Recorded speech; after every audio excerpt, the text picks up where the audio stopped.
La pregunta de hoy aquí en este segmento de Mega Noticias MX, ¿un mejor sistema de salud pública ayudaría a reducir el exceso de muertes en nuestro país? Tenemos esa pregunta y también tenemos hoy a la doctora Sonia López Álvarez. Le cuento que ella es la directora ejecutiva de la Sociedad Mexicana de Salud Pública. Doctora Sonia, gracias por estar aquí con nosotros. Hola Marta, buenas tardes. Saludos para ti y todo el auditorio. Muchas gracias, doctora. Aquí varias cosas que analizar y me gustaría un poquito, yo le decía al auditorio que conforme fuéramos desarrollando este segmento de Mega Noticias, iríamos respondiéndonos la pregunta, pero me gustaría que usted nos diga qué es lo que piensa, de acuerdo a su experiencia, del sistema de salud mexicano y de su efectividad en este momento. A ver, es muy claro que el sistema de salud en este momento tiene deficiencias y tiene carencias que no son nuevas. Hay muchas que venimos arrastrando desde hace años, ¿no? No tienen que ver, no son exclusivas de este momento. La atención primaria, por ejemplo, lleva muchos años, digamos, desatendida, ¿no? O sea, hemos puesto mucho más atención en el segundo y en el tercer nivel y nos hemos olvidado del primer nivel, ¿no? Todos los gobiernos desde hace mucho tiempo nos hemos olvidado del primer nivel de atención, que es donde muchas cosas se pueden resolver, ¿no? Y ahora es claro, por ejemplo, el desabasto, ¿no? Es claro el desabasto, es claro que no hay muchos medicamentos, que los pacientes no están llegando a tiempo, ¿no? A recibir los tratamientos.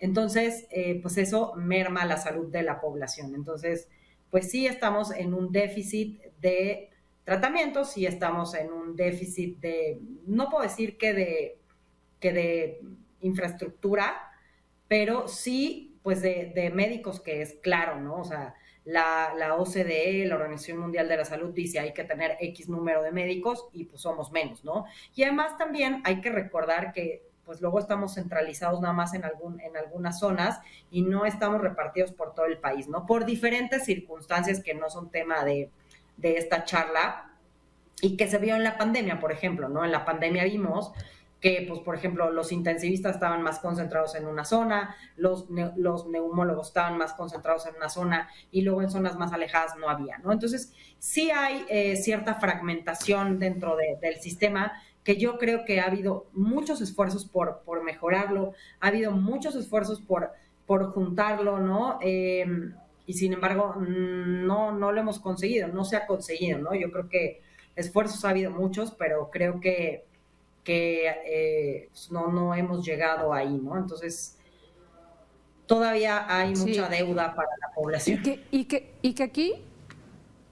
Claro, y que aquí lamentablemente, analizando todo esto y siendo honestos, los más perjudicados son las personas más pobres. Yo decía cuántas personas no tienen acceso a los servicios de salud y decíamos, a raíz de COVID-19 pues aumentó de manera importante el número de personas que no tienen acceso a un servicio de salud. El desempleo, etcétera, también provoca pues que no haya gente que se puede afiliar al Instituto Mexicano del Seguro Social, etcétera. Entonces, ahí yo quisiera enfocarme en esas personas que no pueden destinar parte del presupuesto, poco presupuesto que tienen para vivir, para atender un padecimiento en cualquiera de las etapas, de atención primaria hasta la tercera etapa, en fin. Y que aquí me llama la atención, yo hablaba del presupuesto, que me parece algo muy interesante de analizar, porque estamos todos muy preocupados por el INE y hay que preocuparnos por la democracia, porque de que podamos tener participación y voto los mexicanos, pues dependen muchas cosas, pero me parece que también atender el tema de salud es fundamental. Y decía yo que si uno revisa el presupuesto, pues parece a grosso modo, en las letras grandes, un aumento, pero usted hablaba de que no falta infraestructura y yo comentaba hace un ratito que justamente gran parte de este presupuesto está programado para construir más hospitales, más clínicas, pero se reducen sistemas para proporcionar insumos, medicamentos. Hay reducción de presupuesto para medicamentos, para vacunas, para las cosas que son básicas de atender. Sí, es que, bueno, sí sabemos más o menos cuánta gente no tiene acceso y son como 33 millones de mexicanos no tienen ningún tipo de afiliación a algún sistema o servicio de salud. Y hay que acordarse que afiliación no es lo mismo que acceso. Tú puedes estar afiliado, pero pues no sabes ni a qué. o no sabes ni a qué tienes acceso, ¿no? Entonces, la solución tampoco es... O llegas y no te pueden atender.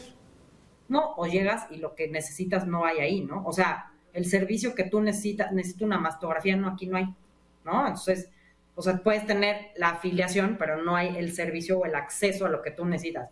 Y, o sea, una de las cosas que también se habló o se ha hablado mucho es como estos elefantes blancos. Los elefantes blancos son construcciones que están ahí y están como abandonadas, entonces no pienso que necesitemos más, a eso me refería, o sea, no creo que necesitemos más, sino necesitamos arreglar lo que ya tenemos, necesitamos mejorar la infraestructura que ya tenemos. Digo, ustedes en las noticias y cada rato estamos viendo que ya se inundó ahí la terapia intensiva, que ya se inundaron las urgencias de por allá y por acá, ¿no? O sea, creo que necesitamos mejorar la infraestructura que ya tenemos, enfocarnos en lo que tenemos, mejorar el servicio de atención primaria, ¿no? Los centros de salud, ver dónde vamos a ofrecer servicios donde no hay nada, ¿no? Que eso era, por ejemplo, uno de los trabajos del IMSS Bienestar. El IMSS Bienestar está donde no hay ningún tipo de servicio de salud, ¿no? Entonces, creo que por ahí deberían ir las cosas. Cuando uno revisa a fondo el presupuesto, lo que se ve es una clara disminución de la inversión en insumos, en medicamentos, en vacunas, en programas de prevención. Y es hacia donde deberíamos estar enfocados. O sea, la medicina curativa es obviamente un gran campo, pero ahí no está la solución. La solución está en la prevención. ¿Cómo voy a ahorrar dinero? Con prevención. ¿Cómo voy a ahorrar dinero? Vacunando. ¿Cómo voy a ahorrar dinero? Tratando a las personas antes de que se enfermen, o bueno, no tratando, sino evitando que las personas se enfermen. Entonces, a la pregunta de un mejor sistema de salud, ¿disminuiría el exceso de muerte? Pues tal vez no, pero sí mejoraría la salud de la población. Entonces, la traducción sería en que se morirían menos personas. Pues sí se morirían menos personas si evitamos que se enfermen más personas, ¿no? O sea, las enfermedades del corazón, que es, digo, este año y el año pasado la primera causa de muerte es el COVID, pero bueno, es una cosa extraordinaria porque estamos en pandemia, ¿no? Pero la segunda causa de muerte fueron enfermedades del corazón. Y en las mujeres la primera causa de muerte fue enfermedades del corazón y la segunda causa de muerte fue el COVID. Y si tú revisas hace 3 años que no había pandemia, la primera causa de muerte fue enfermedades cardiovasculares.